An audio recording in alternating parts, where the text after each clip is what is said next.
Today I'm going to show you one piece of gear that completely transformed the quality of my recordings.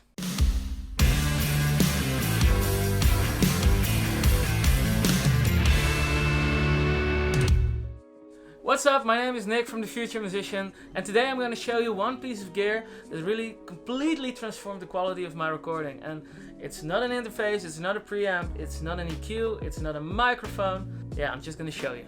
So this is an acoustic panel, and man, how I love these. So why would you build acoustic panels? And I suggest you build them because if you buy them, they will probably be quite expensive. I actually looked that up, and if I wanted to buy one panel, it was around 80 bucks, 80 euros. And when I built them myself, I ended up, what was it, 30 euros each, 25 euros. So yeah, why should you build them? So most of us are working in spaces and in rooms that are not treated acoustically. So the environment is not completely controlled. And as you can see behind me, there's some glass, which is absolutely the worst if you try to record some good sound.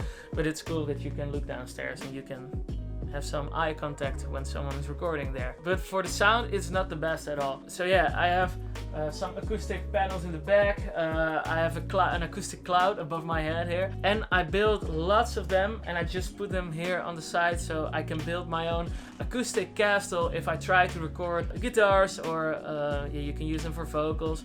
And what you're doing basically is you are erasing the room acoustics and you just capture the sound of the voice or the instrument.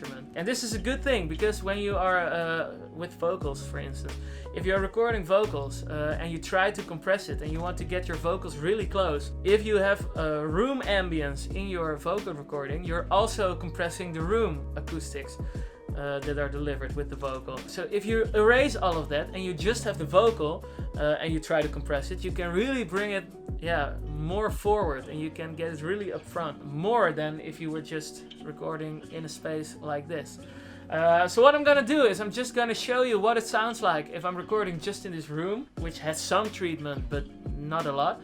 And then I'm gonna do the same vocal take in the vocal booth, so you can hear, I put some compression on it, and then you can hear the difference it makes. And I also give you some tips in the end on how you can build them yourself. So as you can hear, I plugged in the microphone. It's a Rode NT2000. It's just a large diaphragm condenser mic. Put a pop filter on it, just to make it sound a little bit better, and to erase the pops and stuff like that. I've got a video on that, so if you're interested in that, link is in the description. So I'm just gonna sing in the room here next to some glass, and not every wall is treated perfectly. So I'm gonna record some vocals here, and then I'm gonna record some vocals downstairs in the booth, which is kind of the same thing as building a vocal booth yourself with all these panels. That's how I did it for a long time. And then you can hear the difference, the room acoustics make for your recording. So yeah, I'm just gonna do a vocal take. So here we go.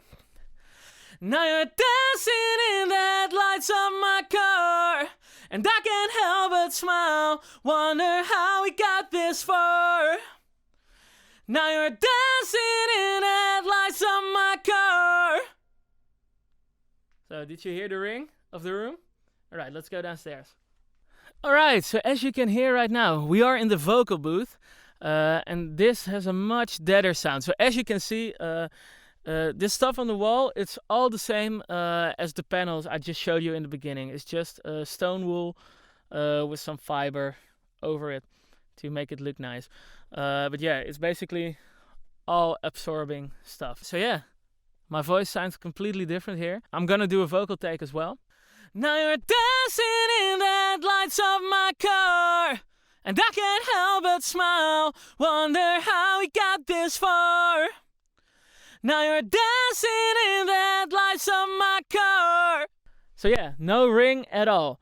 So if you're trying to compress these vocals, they will sound a lot more upfront and a lot more close. So yeah, I really love this for vocal recordings. So if you ask me, this made quite some difference. And it really completely took my vocal production and my vocal mixing to the next level. And actually it works for acoustic guitars and stuff like that as well. So I highly suggest you build them yourself. I'm gonna real quick show you how we build them. And it's really easy. I'm not a technical guy, so everyone could do it. Alright, so this is it. I'm gonna show you the back.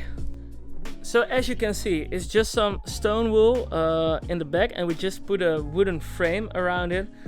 And then we did some extra wood thing to make sure it doesn't fall out. And then we just covered the whole front with some cloth or some fiber. And yeah, we added an extra layer of wood just to finalize the whole thing and to make it look more pretty. But yeah, not much to it. So in it, for me, it's Rockwell 221, I guess. And it's just a really dense stone wool. So I'd suggest you find a really dense type of stone wool and yeah, make it thick. Yeah, so this is what it's about 10 centimeters. I don't know what it is in inches. It's also a good idea to give it a little bit more length than the stone wool itself, so you can create an extra gap of air here behind the back. That is good if you want to hang it up to a wall or something like that. But if you are just using them as panels to create a booth for recording instruments, that's not necessary. So I hope this video was helpful. If so, make sure to hit the like and subscribe button. Also, don't forget to hit the bell notification and leave a comment whether you are going to try to build these panels yourself. And then I will see you in the next video.